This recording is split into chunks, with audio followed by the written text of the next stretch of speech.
Hello, beautiful souls. My name is Jessie, and welcome back to another episode of Rewire To Inspire. This show where we'll dive into self-love, learn tangible ways to rewire the brain, and discovering your soul's purpose. The goal of Rewire To Inspire is to encourage listeners to begin doing the hard work, to get curious and open to maximizing your life. Our mindset shapes how we live. Depending on life events, traumas, and personal experiences, our mindsets are all vastly different. However, one thing we all have in common is the ability to rewire our mind, to change the narrative, and to pivot our lives. I hope you leave each episode with the belief that you are so worthy to live a life true to you. I look forward to chatting with you every single Tuesday and Thursday and helping you grow exponentially in all areas of your life. Without further ado, here's today's episode. Hello, you guys, and welcome back to my podcast, Rewire To Inspire. I am your host, Jessie Brown, and I am so excited to be jumping on the microphone with you all for episode number 132. Happy June. Oh my goodness, it has been such beautiful weather, yet somehow I have managed to get sick. So if I'm sounding a little Darth Vader vibes today, that is what's going on. Today is the first day that I am kind of on the mend from this sickness, but I definitely can hear in my own voice that I'm a little nasally. So super awesome that we're putting that into a podcast today. But nonetheless, you guys, my vibes are high. I am feeling so excited, and a little bit of a shift from Tuesday's episode.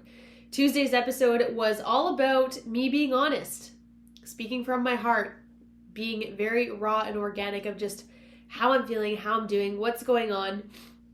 And that episode was unscripted. It was me just coming on the microphone and sharing from my heart. So if you haven't checked out that episode, I definitely encourage you to. For today's episode, oh my gosh, I'm going to say something that nobody wants to say, but that is your circle a part of your sadness and depression? Wow, what a heavy question to ask ourselves. And also a very uncomfortable, icky conversation to have. And so kind of like I shared in Tuesday's episode, I want this platform and this podcast to be that safe space where I can dive into hard truths, realizations that none of us want to admit to ourselves, but we all, if we lowered our truth radar, would definitely all relate to each other. We all have these protector parts, right? And we're like always cautious of which parts of us do we allow other people to see, at what time. Do we show more around our family than we do around strangers? You know, if we're in a new relationship, how much of me do I want to share with them? If I met a new friend, it's a new chance to rewrite how I am as a person.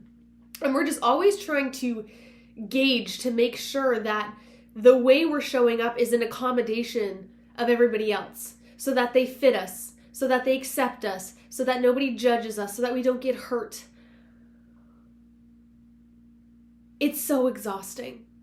It is so exhausting, you guys. I have been in some of the most toxic friendships and relationships.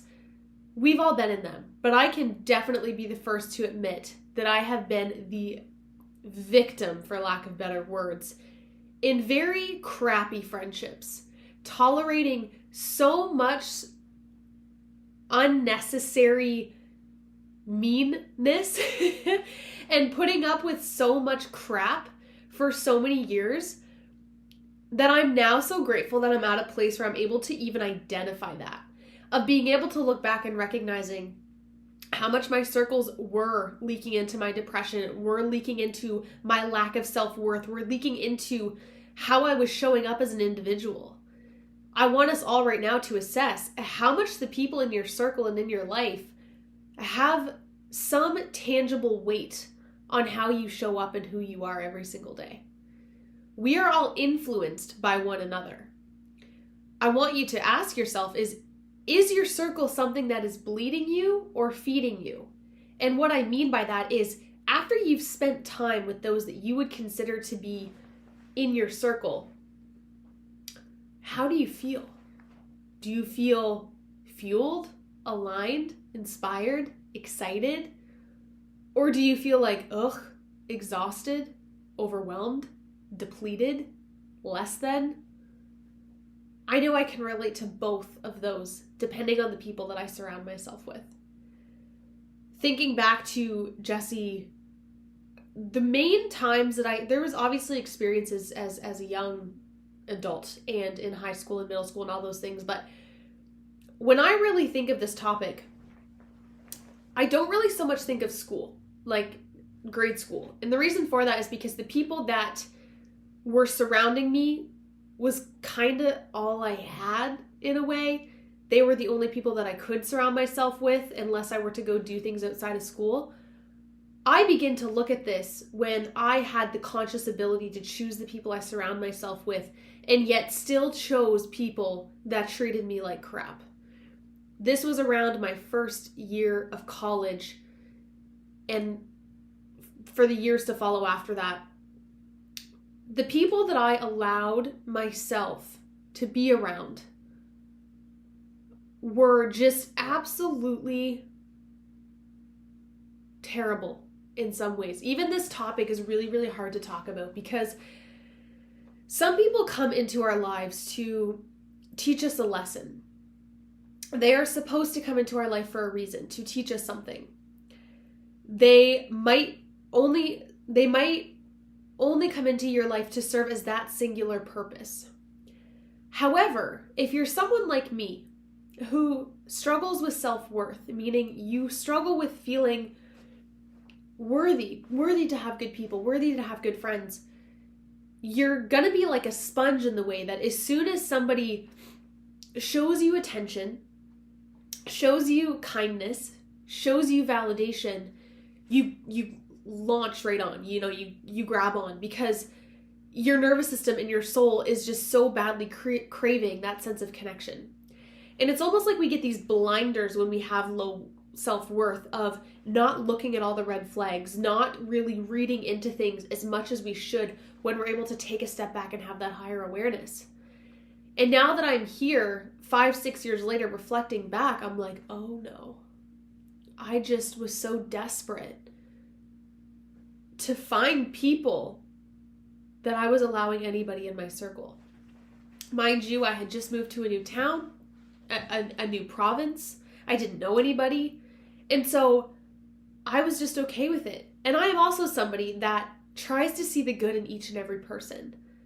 My mind focuses on the good in people versus the bad. And I think that is a beautiful quality, but it is also very, very detrimental. Because I didn't realize how much the people that I was surrounding myself with were actually making me more depressed, more sad, more hurt. But because I just seen the good, I always allowed the pain to slip. I allowed the mistreatment to slide. It's okay, I forgive you. Oh, it's okay, I know it was a joke. Oh, don't worry, I didn't take it personally. How many of you guys can relate to that? Of just forgiving people over and over and over again and putting up with way more than you should have. Maybe this is you right now in your life. Maybe you are someone right now that isn't at that place of higher awareness and you are in that circle right now.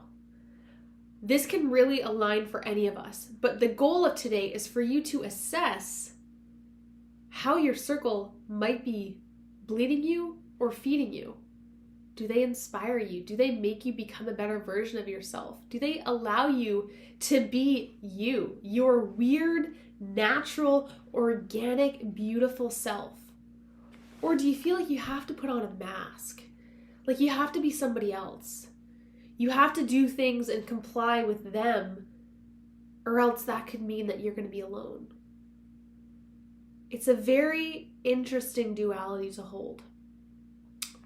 What I've come to realize is that I would rather be alone and lonely than around people that make me feel lonely. I truly believe that once you've gone through enough adversity, should you also heal and work on self-love, you almost get to a place where you're just like, you know what? I'm done. Enough's enough. Not everybody gets my time. Not everybody gets my energy. And we need to protect that. We need to learn that it's okay to protect that. You don't have to have 5 million Facebook friends and 10 people that you see on a regular basis to be a valued human being. You do not have to prove yourself to anybody. If you are surrounding yourself with people for that pure sense of feeling like you need to prove something, my friend, I hope that this gives you the permission to know that you're not deserving of that. You're deserving to feel like a light when you walk in a room. Like people are grateful to see you.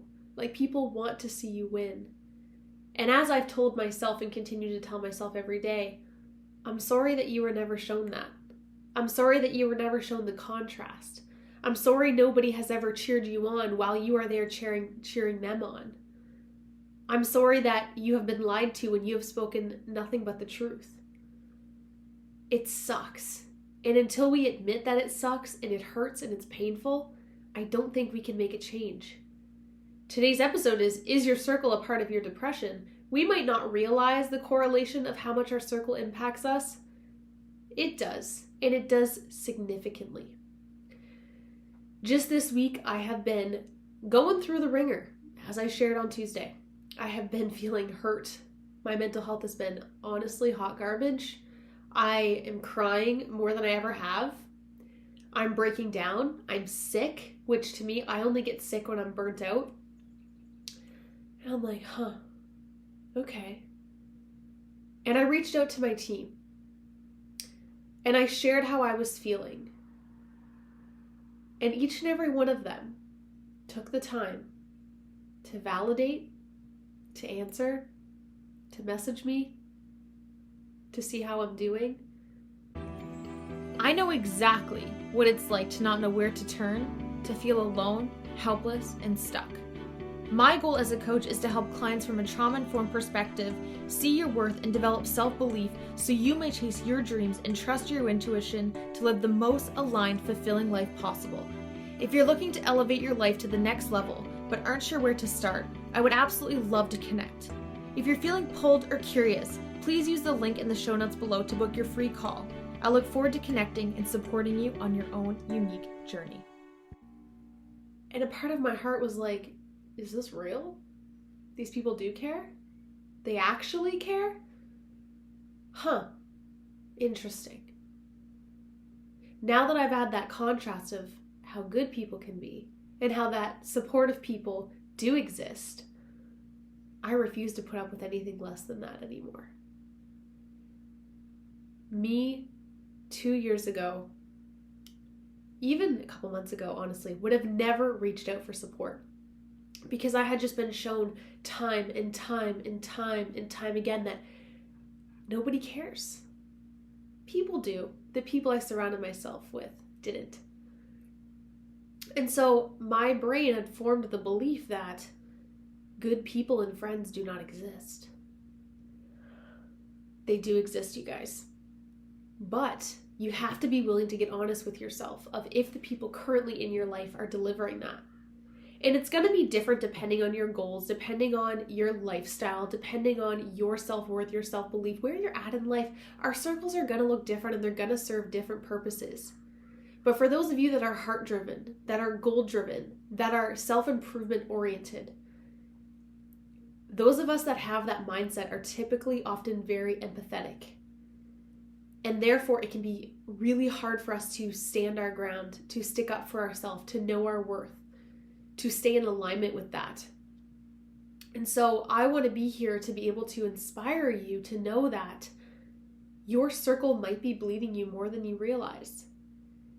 But I would so much rather you be alone than be around people that make you feel lonely. I want you to know that if you're reflecting and you're like, yeah, my group is not really the best, but I'm not really sure what to do about it. There's a couple options. The first thing that you can do is you can speak your truth. Speaking your truth is something that I'm learning to realize is a superpower. Knowing that I do not have to apologize for speaking my truth should I do it in a way that is loving, caring, and what's best for myself. I've shared this before, something my coach shared with me. What if what's best for you is what's best for everybody else? What if you're feeling that way for a reason because a part of your higher self is communicating with you that you are deserving of more? What if you are feeling that way because a part of you knows that you're not deserving of that? What if you're feeling that way because a part of you knows that that chapter is ready to close? These are hard questions that we have to contemplate.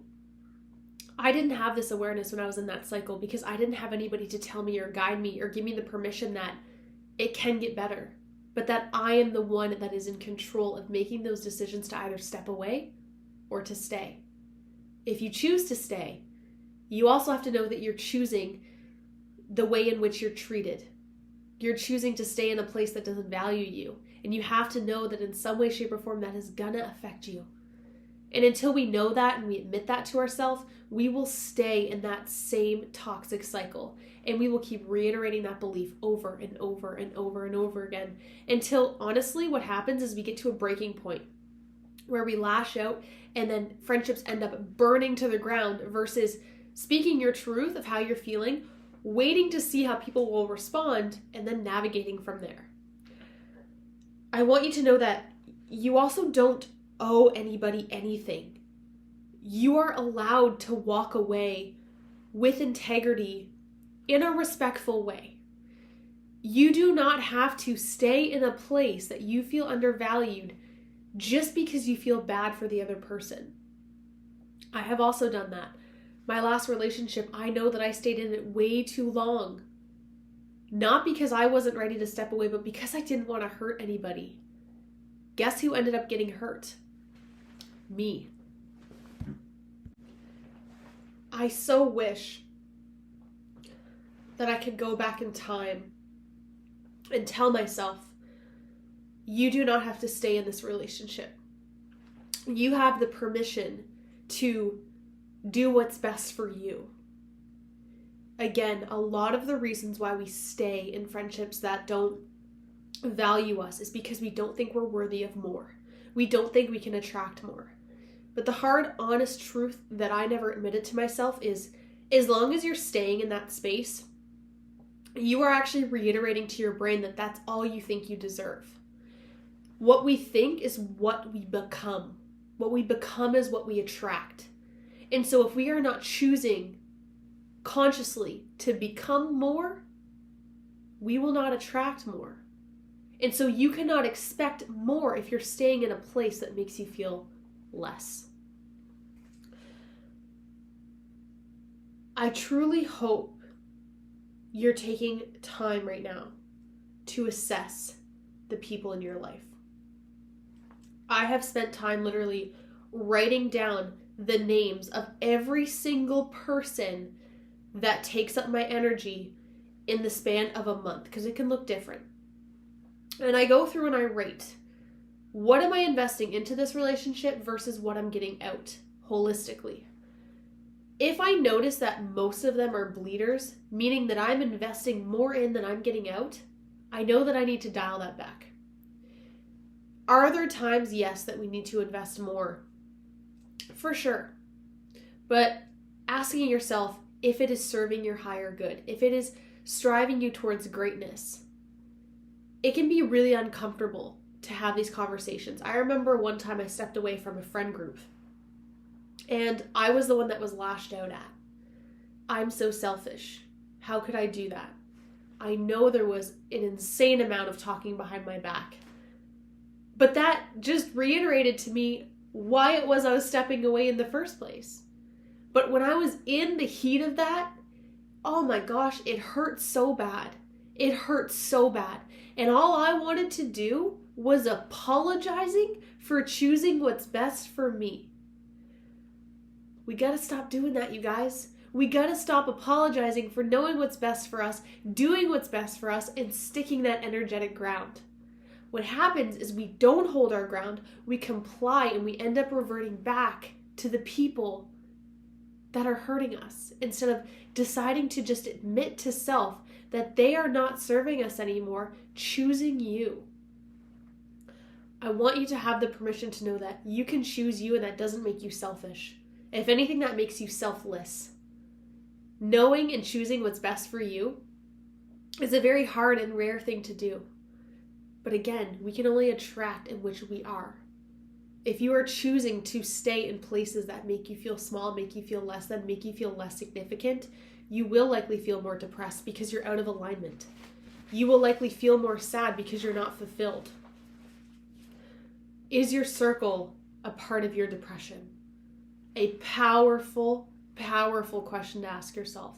An overwhelming question to ask yourself, but a truthful one. Knowing that at any time we have the ability to pivot, to change, to attract. I know that I could not have attracted NLU, Next Level University, and the amazing team that I have there if I had not stepped away from friendships that were bleeding my life, that were causing my depression to spiral. I know that I would not have attracted that if I didn't step away. The only reason that I feel adequate enough to be able to come on here and share this with you all is because I have had the courage, even in times I didn't think that I did, to step away from unaligned friendships. It is hard, it is uncomfortable, it is icky. You are probably going to feel like crap for the first little while until it settles in and you recognize the contrast of like, oh, thank God I stepped away from that. I feel so much better. If there's a friendship or a person in your life that you feel like your life would just feel better if they were out of it, don't apologize for that. Own that. That is a part of your higher self communicating with you that that's not for you. It might have been, but it's not anymore. We evolve, you guys. We grow, we elevate. We can't expect those around us to elevate and grow with us at each and every step. People are supposed to ebb and flow out of our life. We're not supposed to have the same people in our life. I live in a very small town, the same town that I grew up in. And because I went to Alberta and came back, I was able to see the contrast. And I can still see friend groups that are still together, that are still friends, that should not be. And again, that is not my business. That is nothing to do with me, so it is out of my control. I gotta let that go. But I can see from a far distance now when it is time for people to go their separate ways. We hold on because of old parts of us that are reminiscing, or because we don't have anything to fill that void. Well, if I get rid of this friend, what am I going to do? I won't have anybody. You will find people. You will find people. Don't think that what your circle is what it has to be forever. If you have those amazing people in your life that maybe you just need to take a step back from, maybe it's not completely cutting ties, but investing less time. Again, how much are you investing in versus getting out? Maybe if you're investing in 8 and only getting out a 6, maybe it's time that you instead invest a 6 or a 5 so that it's the same return on investment. It doesn't always mean we have to like, you're out of my life. It could just be drawing back our energy and time into those relationships. So you guys, I hope you guys enjoyed today's episode. I hope you're sitting there in contemplation mode, reflecting on your circle, and also knowing that our circle plays a vital role in our life, in how we show up, and who we are. Are the people feeding you? Are they bleeding you? Are they making you more depressed? Or are they aligning you and striving you towards the person that you were always meant to be and that you are? Thank you guys so much as always for tuning into today's episode of Rewire to Inspire. If you guys enjoyed today's episode, it would mean the absolute world to me if you could rate the show below, hit the plus sign, follow this show. I release new content every single Tuesday and Thursday, and I would love to have you join me on this journey. We are just getting started, so thank you guys all so much. All the love. I look forward to chatting with you all next week. Bye, you guys. Thank you all so much for tuning into today's episode of Rewire to Inspire. I absolutely love connecting with you all, so make sure you're following me on Instagram. I am at Jessie Brown 13. If you enjoyed today's episode, please feel free to leave a review or share with someone you think would enjoy. I look forward to chatting with you all next episode. And remember, get out of your head and into your heart.